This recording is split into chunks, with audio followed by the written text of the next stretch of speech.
Welcome back to Binging the Forces Star Wars Watch Party. I'm Michael, and this week we'll be discussing The Acolyte, Episode 7 Choice. And with me here this week is our new mainstays.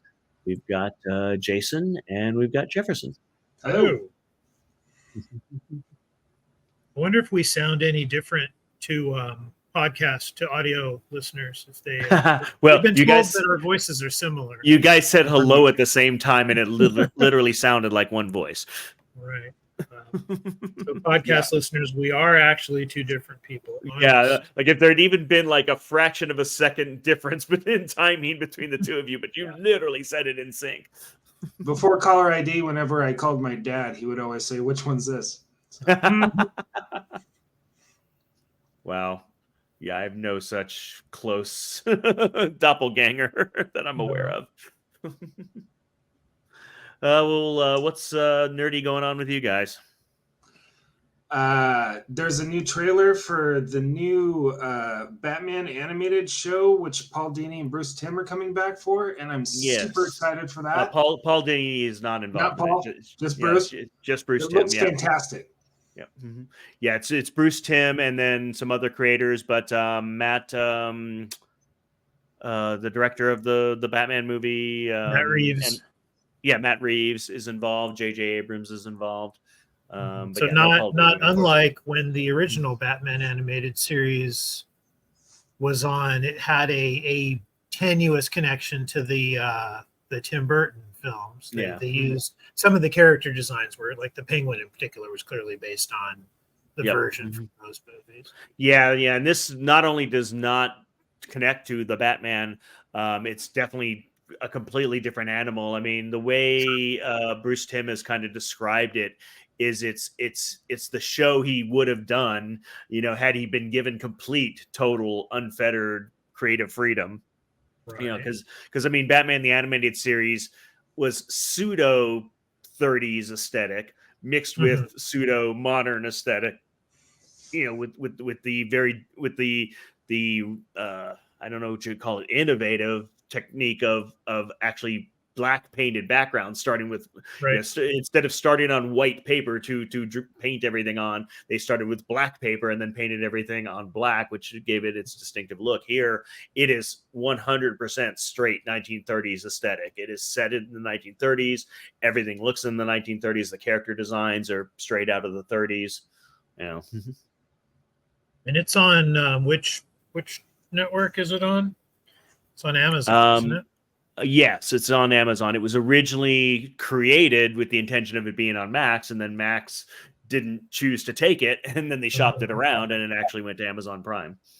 Interesting. But it looks amazing. And the list of, I don't know if you have, Jason, if you brought it up, did you bring the list of voice actors? Because the voice acting on it is amazing. I didn't, but it looked like there were some great people in there. Yeah, I know Christina Ricci is Catwoman. Yeah, and the guy doing Batman he's done it in a couple of the games. And oh, okay. Hamish Linklater. I know him from movies and shows that he's been on. There was The Newsroom. He did a season of that. He normally plays a lot of jerks and bad guys. that's kind of a specialty of his. We can pour one out for Kevin Conroy. Yeah, it's probably a good qualification for Batman, actually. Yeah, be able to play jerks and bad guys. Yep. Mm-hmm. Yeah, he was in The Big Short as well. He was part of the cast of that, but so was everybody. He was really good in it. I mean, that's the thing. I have liked him in a lot of things that he's been in, so I am looking forward to that treatment. And yeah, just the cast is crazy. It's darker. It's darker subject matter. I mean, like I said, it's Bruce Timm saying that he was given no restrictions, no interference, because it's not on broadcast. He didn't have to worry about act breaks or commercials, or I think the phrase he actually used was, "I didn't have to worry about making toys from it." Yeah. I mean, and he's probably fortunate in that respect because we've come a long way as far as just the public perception of superhero cartoons being strictly for children. Yeah, and I know we fought with the network a lot on the show from the 90s. Yeah, and just fought them tooth and nail for every little thing. So it might be nice for him to be able not have to fight those battles again, at least. Yeah, well, he wasn't in prime time yet. I kind of see where they're coming from because that was the bridge. Saturday morning cartoons were starting to go away, but Sure. weekday afternoon cartoons were really soaring up at the time, and that's where Batman was. So I can kind of see where they're saying, and it didn't get into prime time. I don't think Batman ever got into prime time. They tried, actually. They did. Actually, it premiered. The first episode premiered on Sunday night. Yeah, but it never stuck. You know. No. It was specifically it premiered on a Sunday night in prime time. On Something Wings, the Man Bat episode on Leather Wings. Yeah, I remember Sunday evening watching it, and it was always intended as just that premiere of the Sunday of the initial episode on Sunday, and then it went to 5-day week strip syndication immediately after that. So yeah. But Mask of the Phantasm, which was released in theaters, was really good. Actually, on that note, we'll get off of Batman in a second here before fanboys start screaming. Oh, I'm dressed for it today, at least. That is funny. Because speaking of which, I mean, I went to our big Comic-Con here this weekend, Fan Expo Denver, and one of the guests, the only kind of smaller panel, like we stuck mainly to the two biggest rooms of like the main celebrity panels and stuff like that. But I dragged my daughter with me to go to one smaller panel, and the smaller panel room was the only time we managed to get to one. And it was Dan Reba, who is a classic Warner Brothers animator, and he was the director on a lot of those episodes of Batman the Animated Series, actually all the way through Justice League Unlimited. So that whole DCAU, the whole DC Animated Universe, Dan Reba directed a lot of it. But to me, the height of quality for that entire universe was Batman Mask of the Phantasm, released in theaters, and I remember watching it in the theater, and he directed that movie. For a long time, that stood as the best Batman movie ever made. I'd call it still a contender. Yeah, I would. You could make the argument for sure.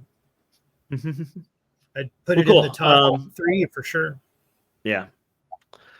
How about you, Jefferson? Anything really quick, non-Batman related? This is very niche, and this is at least ever so slightly more Star Wars related because it's a property owned by the same company. But I've been very excited. There's been a Kickstarter campaign going for a Planet of the Apes role-playing game. Oh, nice. I'm big into role-playing games, and I love Planet of the Apes is one of my favorite movie series ever.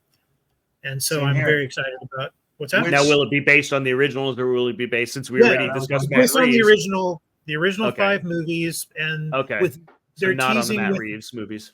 No, not on the Matt Reeves movies. So bits from the television series from '73 and even the animated series from '75. Yeah.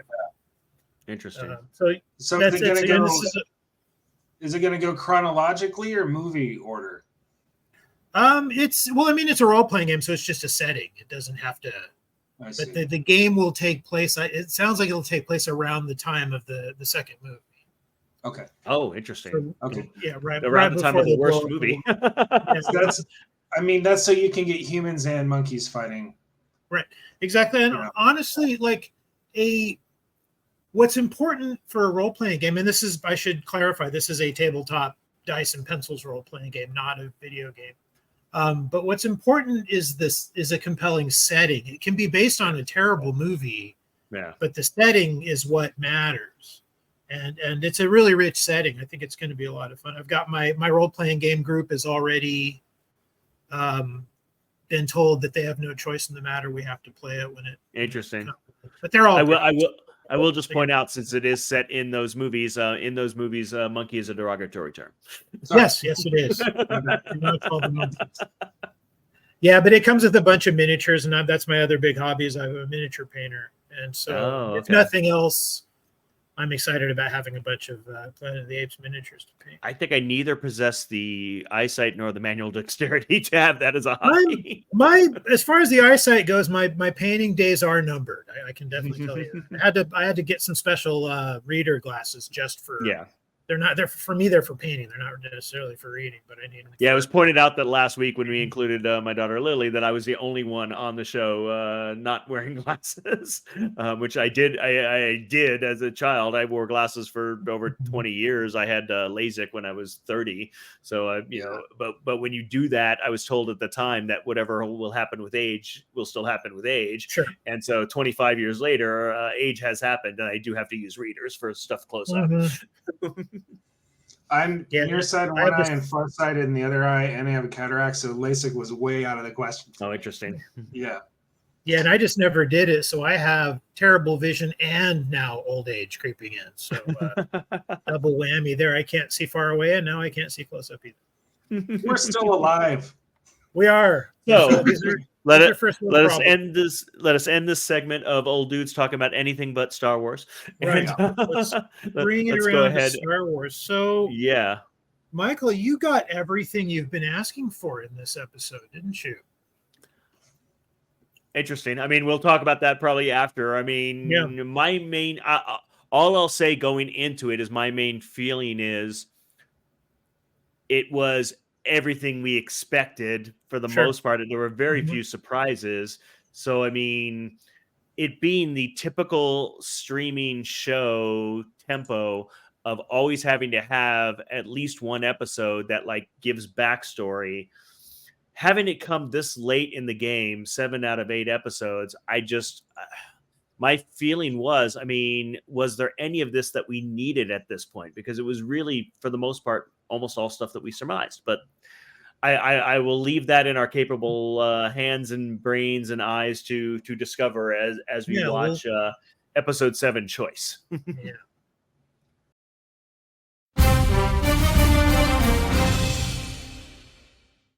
As I use the wrong transition there.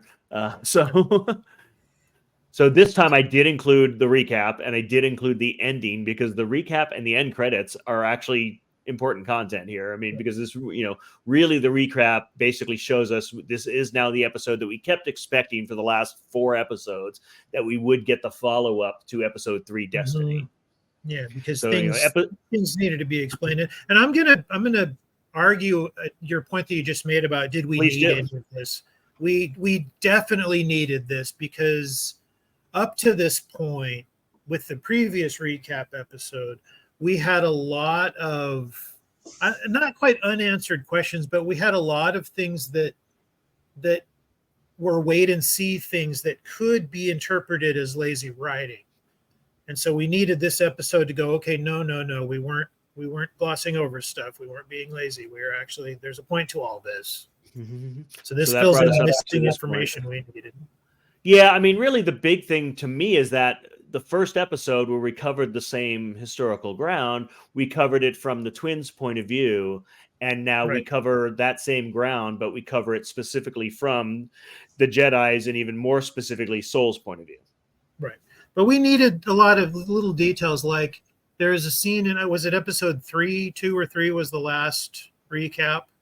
3 was the previous. It wasn't a recap, but it was a historical flashback. There was all the talk about how everybody died in a fire, but we had a scene of them running away from the dead bodies, the compound, and there was bodies all over the place. None of those bodies were on fire. They clearly had not been in a fire.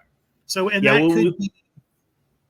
That's on a line between, okay, is that intentional, and are we going to get an explanation for that, or are they just being really lazy and having people lying down near a fire, and that counts as having died in a fire? Right. They definitely didn't look like they were burned from a fire, but we also couldn't tell. We didn't go close up enough to tell if there were lightsaber fire. It's possible the fire got to them eventually. Yes. But definitely had not at the time that they're lying there, presumably dead. Yeah, we needed something to show. No, we're not. It's not lazy filmmaking. It's actually there's a point to all this. So some very interesting hairdos here to get it. Like, obviously the Padawan was a younger actor who they aged up. He looks better here. He looked really bad with the makeup to make him. Yes, older, I didn't realize the kid playing him was Toneman in Game of Thrones. The one that jumped out the window. Tommen, yeah, totally. Interesting. As soon as you said that, Yeah, I totally see that now. I also love. I love this. They're telling the props people make your stuff as though you only had stuff from the 70s lying around, like, and everything looks that kind of retro futurism that Lucas is known for, and it's awesome. By the way, she's referencing here the Great Disaster, which is the event that happens in the High Republic novels that sets off absolutely everything that comes afterwards. Interesting. So that's when she says this, planet was wiped out by a cataclysm. That's what she's talking about, and that's the event that the entire High Republic, EU, and the important thing they talk about here is a vergence, a concentration of force energy centered around a location. Yes. That there's their supposition as to how this planet could have life back on it. Yes. And so much life. And that's why they're there. And that's the mission they're on. They didn't know about the witches. So we are filling in some gaps there. Like, we didn't know why the Jedi were on this planet or how they found the witches. We just assumed they were there, to mess with the witches, but they were there studying the planet. It's kind of nice that some of the terms that they're using kind of tie it to some of the dialogue in Phantom Menace a little bit. So we get more of a connection. This is all one story. There's a lot of little nods to the High Republic stuff, which is pretty cool. And they're good nods because this was always positioned as the live action television component of the High Republic. But having not read any of that stuff, none of these nods were distracting to me at all. And that's always the danger is if you make too many deep references, you're going to confuse people who don't get it. And I can say that has not been the case. I take your word for it. This is actually this time frame is 100 years removed from the events of the High Republic, so it doesn't have much to do with the High Republic, but consequences of what happened there show up here. Gotcha. 100 years later. And they've done a good job of having it both ways. Yeah, and what happens here is going to have consequences in 100 years when we get to Phantom Menace. Well, definitely, yeah. Mm-hmm. Yeah, this definitely is setting up the what leads to the Phantom Menace. So, I want to see speeder bikes. It is Star Wars. We have speeder bikes. We have to have speeder bikes. I want to see the Jedi Council meeting where they decide, guys, we got to stop with the yellow. We can't wear yellow anymore. Can't wear yellow or can't have orange lightsabers anymore. Yeah. And no one's going to get to use the whip one anymore. It seemed like some of them got to pick out whatever they wanted to wear. Like Plo Koon didn't have a robes. Anakin got to wear all black and leather and stuff like that. And it seems like there's a couple of them scattered. There's definitely variation. There's definitely variety. They did have some choice, and some of it does seem to be like there's different times for being in the council meetings and stuff like that. I'd say the council meetings are probably the most regimented in terms of them wearing, which is basically they're probably wearing their dress blues. Ahsoka never wore robes, as far as I remember. So they relaxed the dress code later on. I hear possibly the entrance of Mr. Steve. The mythical unicorn known as Steve. Yes. So now we get this scene. Hi, Steve. Sorry, guys. Steve, nice to meet you. I'm Jason. Having all kinds of tech issues. We are in media res here, so we're already a couple minutes into the episode. We're talking about having had this flashback, and now we're seeing everything from Soul's point of view that we had seen before from May's and Osha's. Now he really freaks out when he sees these kids. Yes. It affects him profoundly. It is instant, and it's not a curiosity. It is a massive WTF moment for him. And also it's in relation to the previous scene where now I can't remember her name, but Carrie-Anne Moss's character, basically told him there's a reason why I have a Padawan and you don't have a Padawan. Why you've never had a Padawan. So that kind of just sets up this thing that he's never had an apprentice. And so him seeing these twins definitely affects him in a profound way.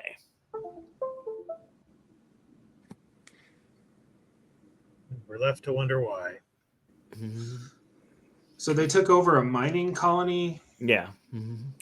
Which I think is interesting, because didn't they say that this place was supposed to be completely devoid of life, but now they said it was completely destroyed in a previous cataclysm, which Yeah, Jason kind of told us was the main precipitating incident for the High Republic series of novels and that timeline. So there were people there, and then it got destroyed, and now life is back. But So it killed the life, but the mining colony was probably existed before then. So, but it seems like the Jedi didn't know about this building, which seems large enough to see from space. Yeah, you think they would have been noticed? It was definitely Great Wall worthy from space. Yeah, or at least on an old we're map. seeing a lot of the same scenes. Basically, we're replaying the same scenes that we saw, but this phrase comes up a lot from a different point of view. Right. We're now seeing things from a Jedi point of view. Specifically, I'd be curious to learn if they filmed these concurrently or separate. And regarding the building, it could be that they knew this building was there, but they had no reason to believe there'd be anybody living in it. Right. They were expecting the planet to be devoid of life. Well, weren't they? I mean, I know I'm late, but they were talking about this spontaneous source of life. Virgins, yes. The virgins, which is attributed to the Force, and is kind of becomes apparent in plant life. Right. But just life. Well, they talk in the first episode about how there's basically Force ley lines. And that where they connect is where virgins can happen. There are places that are strong in the Force. Yeah, because they're not. We know that there are places that are strong. Yep, go ahead. So, do we know what they were mining here? We do not. Stuff. Ore. There we go. They're mining ore. Very good. The spice melange. Yeah.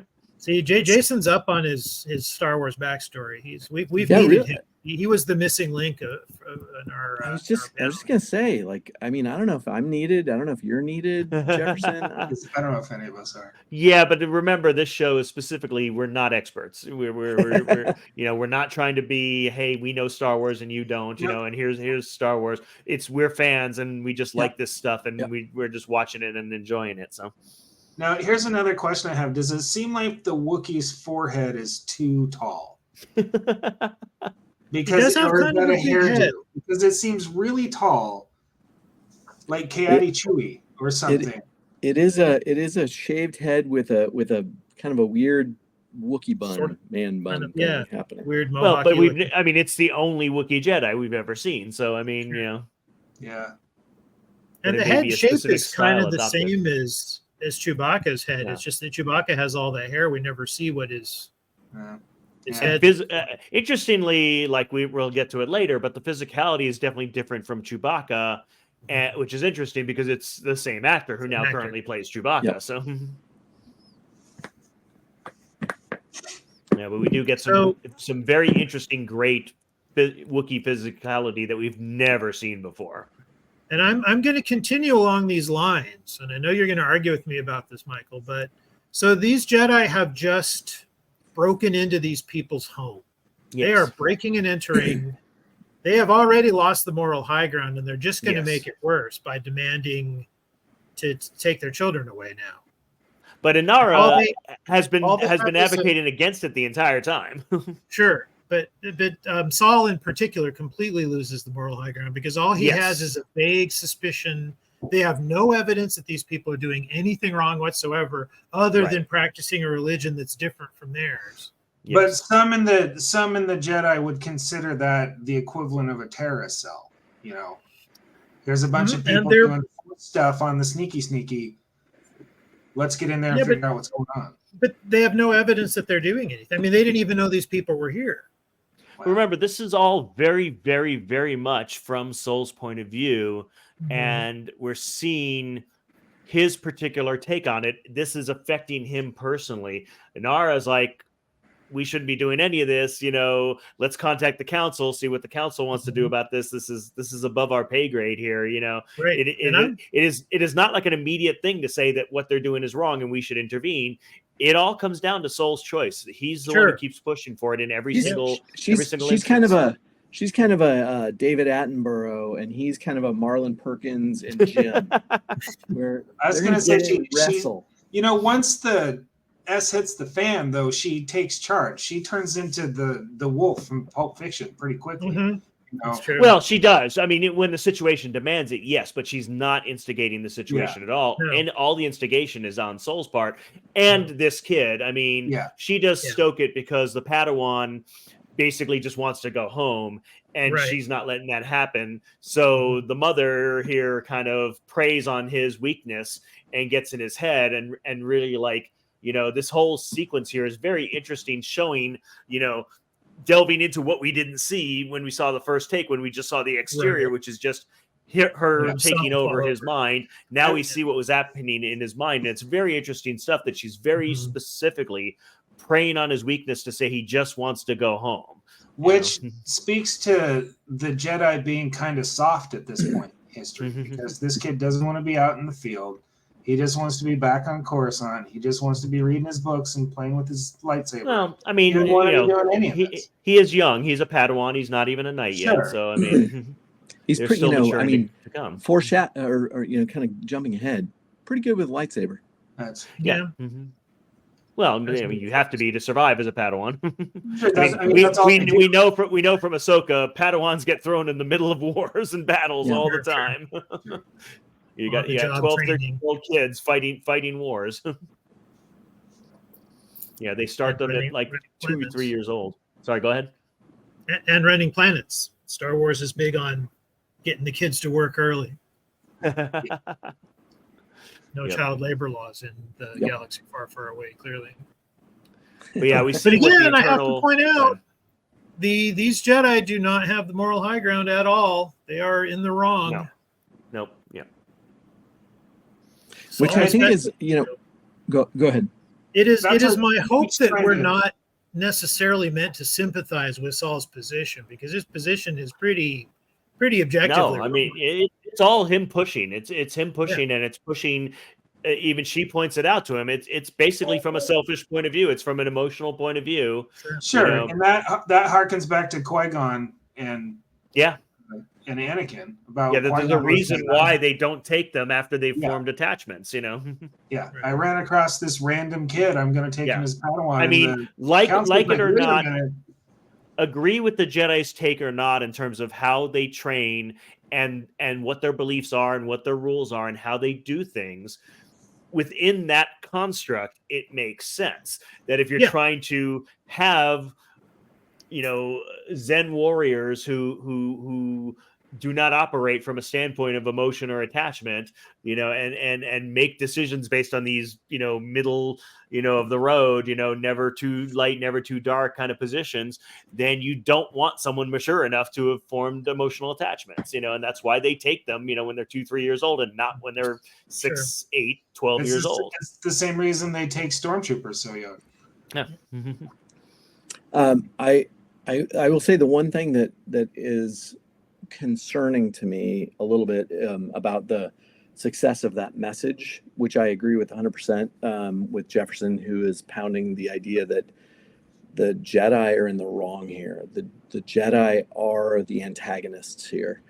But the premise of this show is always to tell the story from the point of view of the Sith. And I worry a little bit that, I mean, that was the message that I got, and that's what I was kind of looking forward to. Oh, gotcha. I worry a little bit that they're playing too close to the middle and that the message is a little too subtle, that a lot of people are going to miss it. We're talking about it here, but I think it's very clear, especially with this certain point of view angle, that we're starting to get the message that the Jedi are really the intruders, and they're the ones that are upsetting a balance. We don't know what that balance is, but they are the ones that are upsetting it. Now, again, I think we see it. We're talking about it. But I think that they could have been a little more, and maybe they'll finish up that arc in the finale, but at least this penultimate episode was a little too gray. I think they could have leaned into that idea a little bit more. I mean, I'm gonna bite back against. I mean, that might have been what you were thinking coming in, and maybe what they positioned it as from the advertising. But from the very beginning of the first episode, it's been very clear that what the show is about the twins. You know, I mean, and it's about the dichotomy of the two of them. and them both representing the light and the dark, and the push and pull, and both of them veer back and forth between them. But what are we? I guess what are we getting out of that then? Because that's what the entirety of 9 movies have been about. Then, like I want a little bit more. I mean, to the point of we've had twins in many ways. We've had the what was it called? The dichotomy, the Ren and Kylo Ren and Rey thing, the Force duality. Sure. I mean, we've had a lot of that message. What's new here, and what was new here for me was that the story is being told to show that the Jedi were not ever on the moral high ground. Well, I don't know. It's not ever. I don't use absolutes. It's not always. Only Sith use absolutes. Right. It's not that they were not ever. It's that, like Jefferson saying, they've lost the moral high ground here. They are in the wrong. In this situation. I'm talking in the context of this show. Yeah. Yeah. That phrase is an absolute. Only a Sith. Yeah. By the way, I have to say that I love the spaceship set. It is amazing, and you can tell that's where they spent a lot. And it seems way bigger than what this ship should be for 4 Jedi traveling on a mission. This ship is humongous. Yeah, and it's just the way they've designed it is amazing. It is. It definitely seems bigger on the inside. It did kind of make me wonder why they were camping outside if they had this giant ship. Totally. Yeah, like why were they camping in the first place? Yeah, if they had like first class suite accommodations here. And it is that Queen Mary Jedi. It's that wonderful, consistent Star Wars design. It actually, I didn't really think about it until Jason mentioned it just now, but it reminds me a lot of the Galactic Star Cruiser. Just the design of the furniture and the walls is very similar. Like I said, they said it's that retro futurism from the 70s. That sure. Now they do the colors. I just want to point out here something that they talk about the blood samples. They take the blood samples, and when he gets the results, he actually refers to the results, but the M word is never mentioned. The M word. I watched that as soon as he said M count. I was like, the M count. Yeah, the M word has been verboten for 20 years now. I mean, the M word is never to be mentioned again, and I'm thankful for that because I've always hated the entire concept. I've been on panels at conventions specifically talking against the use of midichlorians in this saga. I understand. The concept. We can talk about this after, but the concept makes a certain kind of sense in and of itself, and we'll talk about that afterwards. Just remind me. Let's cover it in the after, but because I could spend hours, and I have. I've literally been on convention panels about this. I have some issues with it too, but I want to talk to you about it, Michael, because. So here they're having the discussion about what to do, and again, she's like, "We need to talk to the council. The council has to make the decision on this." Yeah. This is or like I guess she's already now come back with the decision. The decision is leave the twins there. Don't mess with them. I mean, that's so all this assumption that we've been making about this coming from the top level Jedi thing of like the Jedi are going to mess with the witches and this is all coming to them. The council said leave them alone. The council said they're too old. I mean, by the rules, they're too old to take with them. They're too old to train. Did we see the council say that, or did Indara just say that the council said that? Well, that's true. I mean, but have we been given any reason to doubt her relaying the message from the council? The point of here is Soul counteracting it. Soul doesn't like it.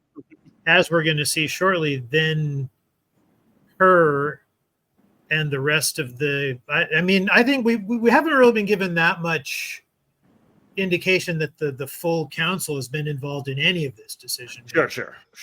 So Saul's going to do what he's going to do, and then she's going to work on, like Jason was saying, she's going to be Mr. Wolf, and she's going to work on covering it up. Okay. Now, I don't think the council had anything to do with this. Well, the wrinkle here is once they do get the results back of their blood tests, and they find out that they are the same person, that they're not twins, they are the same person duplicated, that they're basically clones. I think they're the mom. I think they're basically Horcruxes of the mom. Interesting. But that is where Indara is like, it just got interesting, and so now there's some intervention where she has to at least entertain Soul's desires, but Soul is going to just take it too far and basically go rogue, and at that point she has to pay cleanup for him. Let me ask you guys something real quick. If the Jedi Council knew that there was something very odd happening out here, and they had taken blood tests of these 2 kids that are not supposed to be there in a coven of witches that are not supposed to be there, and they actually come back as clones, effectively, because they're the same person, the Jedi Council would say, leave them there? Not a chance. Not in this day and age.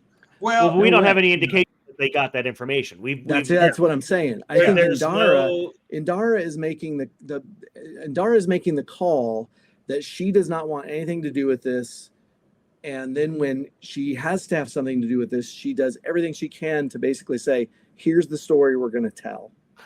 That's not what's on the screen. But also the sequence of events are, she reported that there's a coven of witches who have 2 children who are this age, who we've tested, and one passed, one didn't, although the past test is questionable because it was tainted by Soul.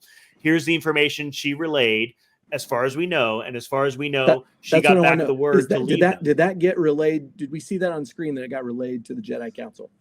Well, we don't see it on screen. We just have her word to go for it, but we don't have any reason to dispute it. But also, why would the council be like, oh yeah, sure, grab her, that's cool?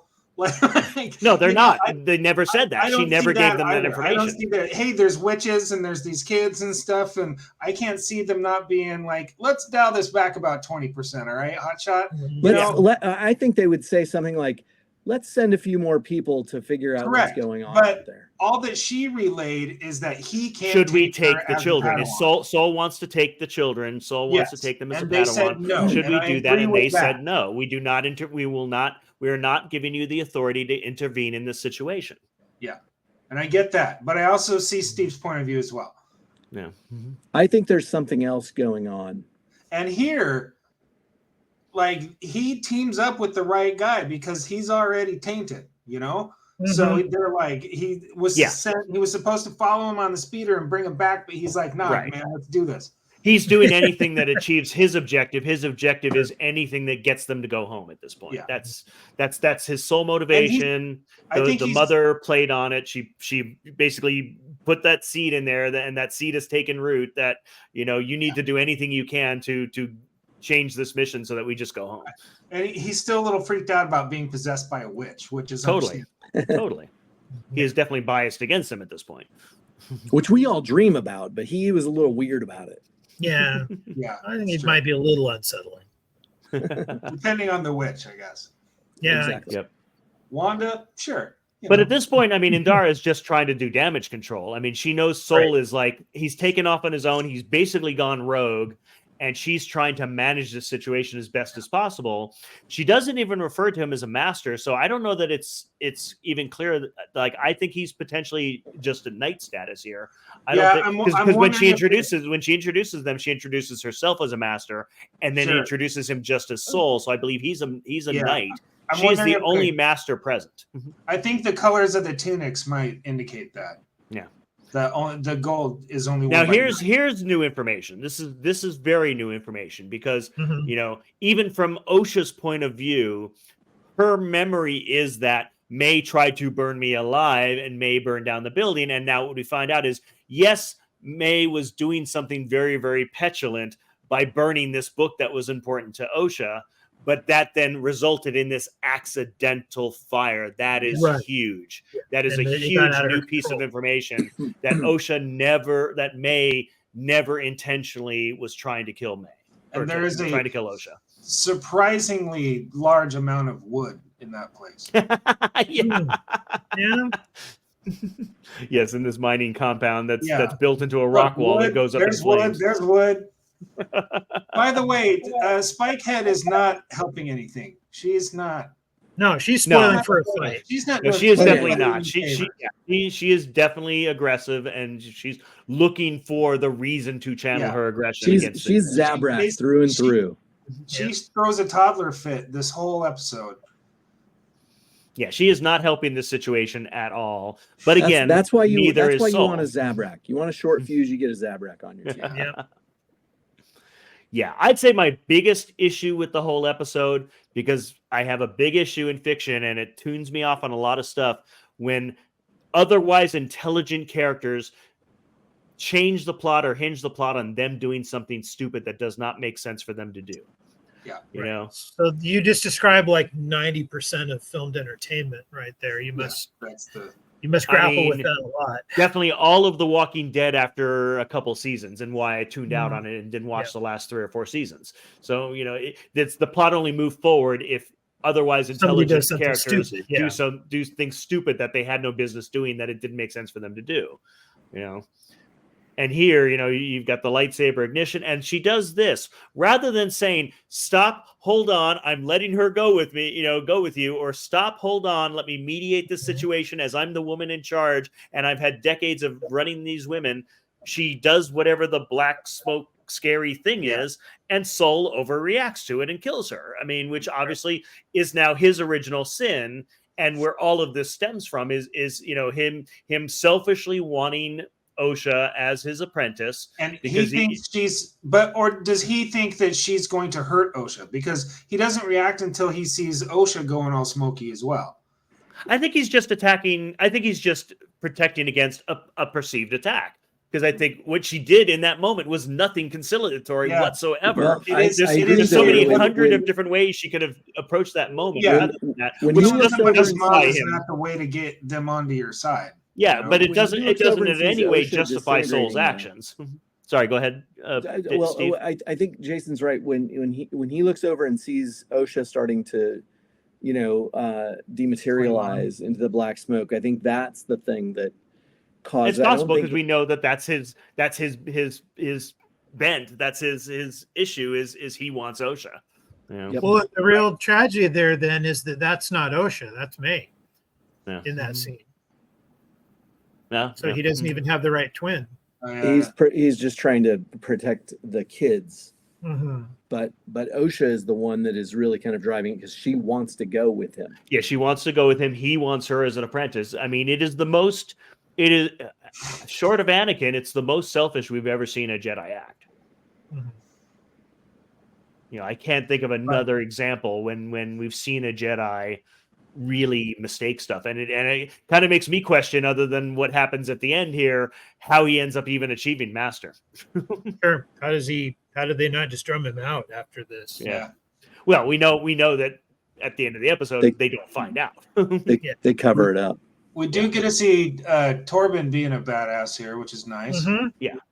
Showing up he's got skills. Yeah, he does. Yeah.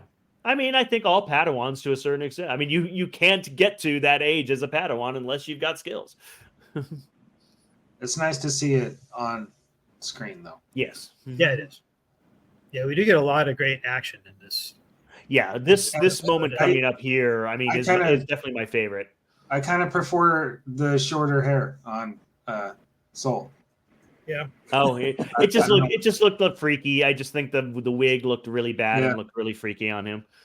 It just didn't look natural. I didn't like the do on him at all. It was distracting to me. But this, I mean, in terms of you saying I get exactly what I wanted. Yep. We don't often see Jedi fighting each other, heavy duty. And you were saying from the start you wanted more Carrie-Anne Moss and you wanted Wookiee Jedi action. Well, here you got both. Yeah. This scene, I mean, the way this large a creature, I mean, I was just going to say Jedi style. I was just going to say that his Jedi fighting style is based 100% on not being able to move that body very quickly. But he does. He's a large guy. He's not going to zip around the place like Yoda does. Sure. He's going to use his bulk as the advantage. He's going to use his strength like he is here, Yeah. He's got a 6-foot long lightsaber. Yeah. Yeah, The this lightsabers are so I'm sorry, good. but this is just cool. This scene is just cool. I used it as the poster image, for this episode. These scenes are just. I mean, it's Jedi and Jedi, which is not cool, but the action, the visuals are very It's very a cool. great, and it's nice to see after. I mean, I guess the fight with the dark side guy a few episodes ago was pretty good, but it was mostly him just taking everybody apart, whereas this is a more even fight. But there's definitely an advantage to being a Wookiee. Yes. Back in the if I hadn't already used it for a previous episode, the title of the episode would definitely be "Let the Wookiee Win." Yeah. Right. Back in the day when they animated the lightsabers after the fact, you didn't get reflections of blue or red or whatever on the characters playing them. And I think that the advances in technology as far as that is concerned is much, but the fights are much more interesting to watch because you see those reflections of the colors. So we get the explanation here as to why Kanaka was attacking them. Was it literally took every other witch in the place using their powers to control him. It was one person was not going to be able to do it. It took all of them, and in cutting off their connection to him, it seems like that's what killed them. I mean, I still think that's still a little. It's a little tenuous. It's a little tenuous. Yeah. Do you think that maybe they just got knocked out though, or did they? It's possible that they just got knocked out, and Soul just went with it and said that they're all dead. Well, it also it shows that. Hold on. Sorry. I'm the host. You guys one at a time. Sorry. Steve, go first. Well, what I was going to say is that's the thing that left me wondering is, Soul said May was dead. We all thought all those people were dead. It's very hard for me to believe that cutting off their force connection to Kalnaka killed them all. I agree. So I'm not sold that they're dead. I don't think they are. I think they're just knocked out. Yeah. Well, they are after the fire. I think the fire is what killed them. So go ahead, Jefferson. But no effort was made to haul all the unconscious people out of the burning building. Correct. So much for the guardians of peace and justice in the galaxy. Exactly. Yeah. I mean, it is all around. I mean, there is no quibbling, and I know I've quibbled, through the whole series here. There is no quibbling that the Jedi do wrong here, but it primarily stems from Soul. I mean, it's primarily all his choices, and it's his selfish desire at that point he's felt this child through the Force, whatever connection he feels to her, he's doing whatever he wants. I mean, it's just as bad as the Padawan doing whatever he wants to, whatever he has to get us going and get us out of here. Soul is doing whatever he needs to leave this planet with that child. Jason, go ahead. I was going to say that it showed also why Inara is a master, because her being able to break that link. Oh, totally. Yeah. 25 witches just with their hand, just one person. Exactly. I mean, she's up there. Yeah, there's a reason she's a master. Yeah. Which makes it even the odder that she was done in by somebody with a little throwing knife. 180% agreed. I mean, I've had a problem with that since the very first scene of the show. Yeah. It did not make sense to me. It still does not make sense to me that she was taken out by me like that. Well, I like to think that there's something else happening that hasn't quite been revealed, and I think they've done a good job of showing these perspectival angles of things to where we get a little bit more perspective, but there's still so much either hidden from us that I hope is revealed or not fully cooked.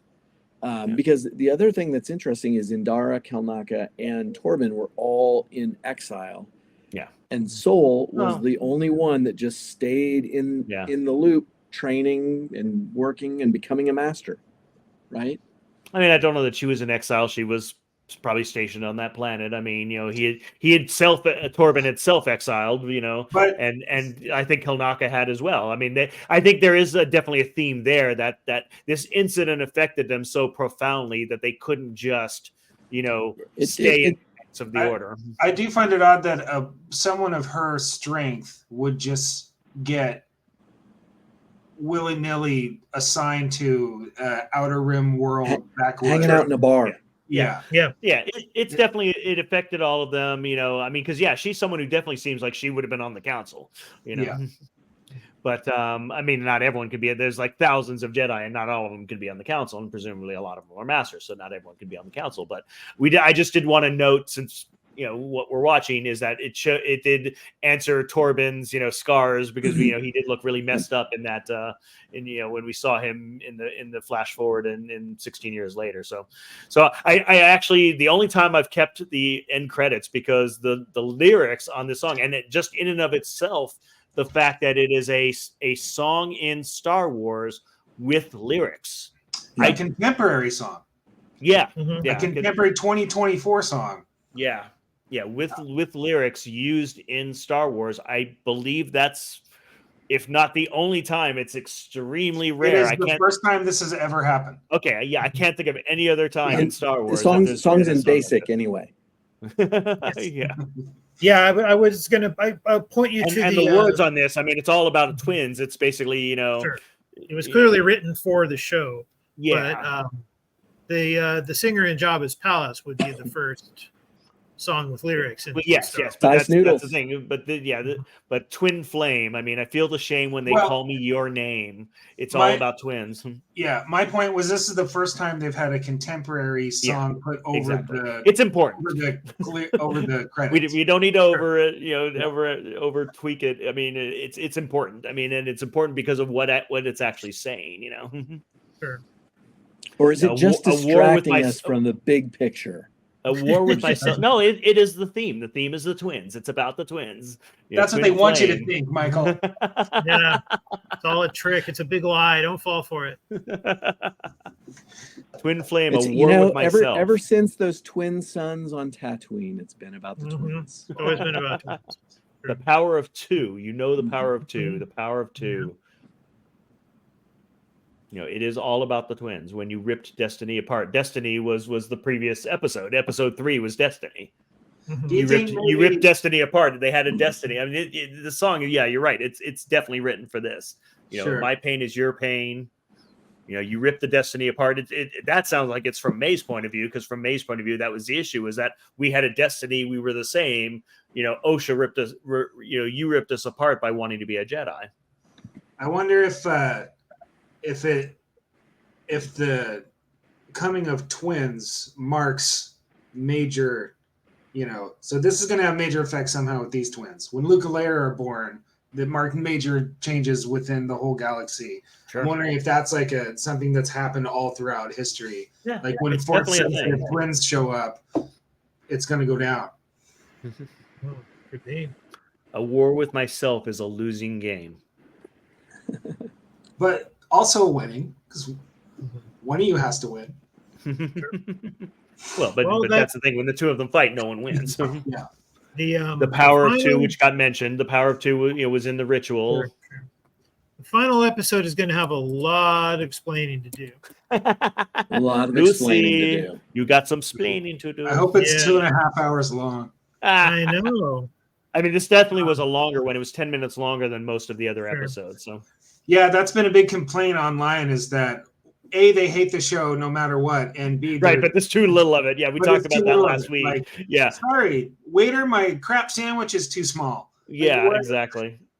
You're shortchanging me on the thing that I can't stand. Yeah. Right. that I'm still taking the time to go online and be negative about. That I watch the minute it airs every week. Yeah, so I feel the shame when they call me your name. That's an interesting turn of phrase. So are we gonna do any predictions, or do we? So I'm glad you brought that up, because here is what I need to have happen in the final episode in order for me to not just throw my hands up.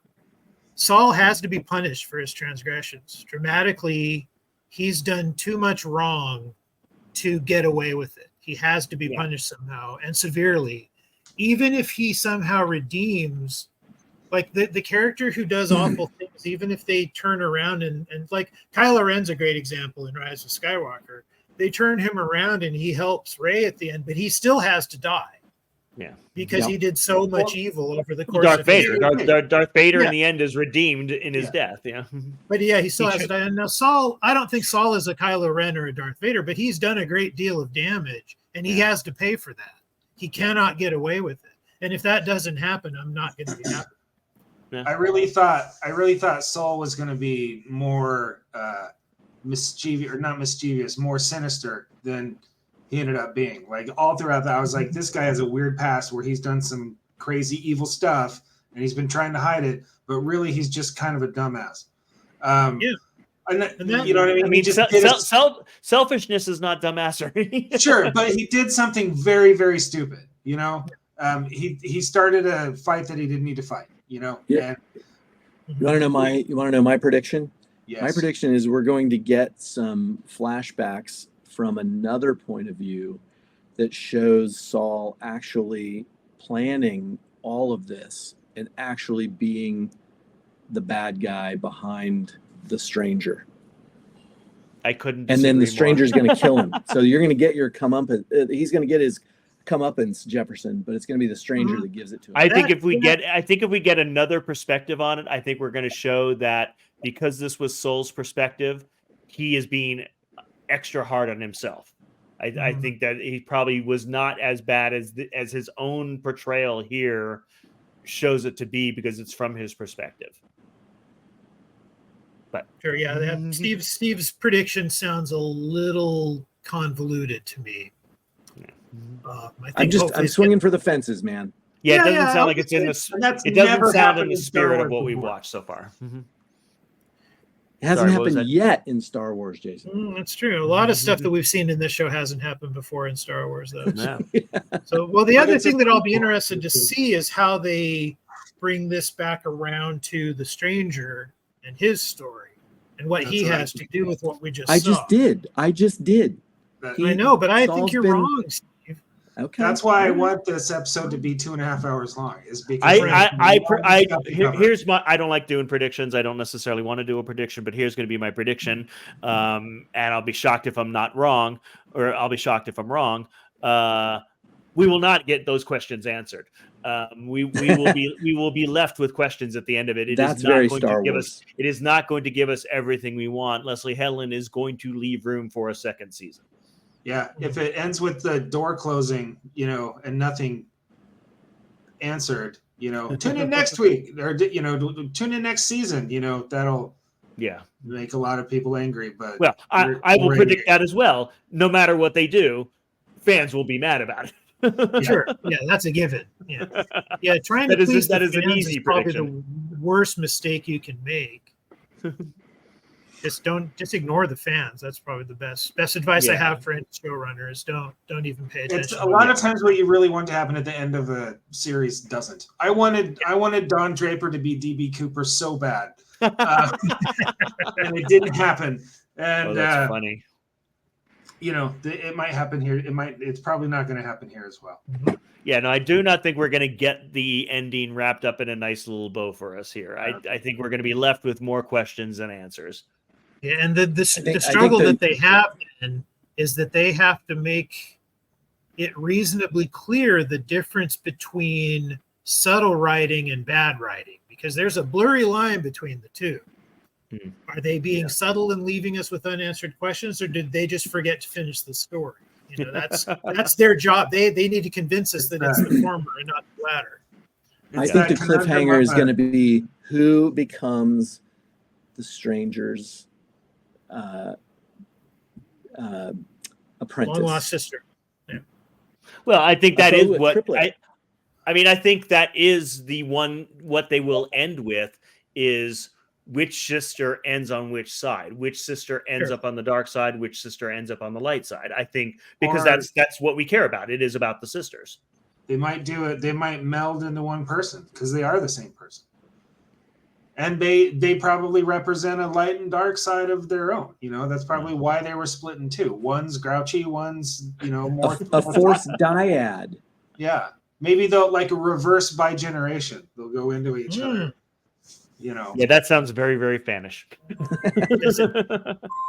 Well, they do. We know that they can reduce themselves, they decompose into black dust. Maybe they can recompose into the same person. Oh, yeah. Or into like a Voltron. Big. There we go.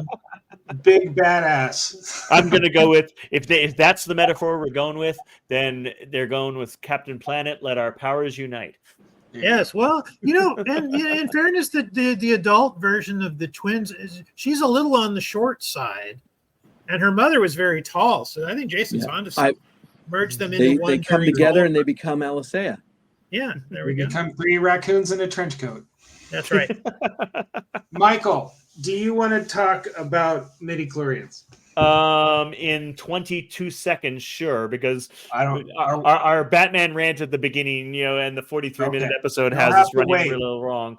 All I'll say, I'll give the 20-second version of it, which is just that I have always hated midichlorians because it is completely contrary to the source of the heroic myth by Joseph Campbell. Is the hero triumphs because of choices and decisions, not because of a miracle of birth. I absolutely agree with you. But my point is that within their own stupid logic, the midichlorians make absolute sense. They absolutely make sense. The more that are in your body. That's interesting enough that I do want to explore it. Let's save it for another time. So, okay. Well, thank you for joining Jason, Jefferson, and Steve. Always nice to be here. Yep, and we will see y'all next week for the thrilling, conclusion. We will get an ending. What that ending will be, remains to be seen. I like to trust creative showrunners and writers. So, in which all questions will be answered and all evildoers will be punished. That's what I need. And at least 74.8 people will be really annoyed. Yeah, all endings are endings, whether they don't have to give you the answers you want. That's right. So thanks for joining us and watching. We didn't have anyone watching us live this week, but if you want to, if you're watching this after the fact or listening to this as a podcast, you can watch us live on the Rocky Mountain Fan Force Facebook page, or please go ahead and subscribe and like us on the Binging the Force Facebook page. Listen to us in any podcast client. Just look for Binging the Force, and then you're most likely watching this on YouTube. Please like and subscribe us on YouTube at Binging the Force, and we will see you all next week. Thanks.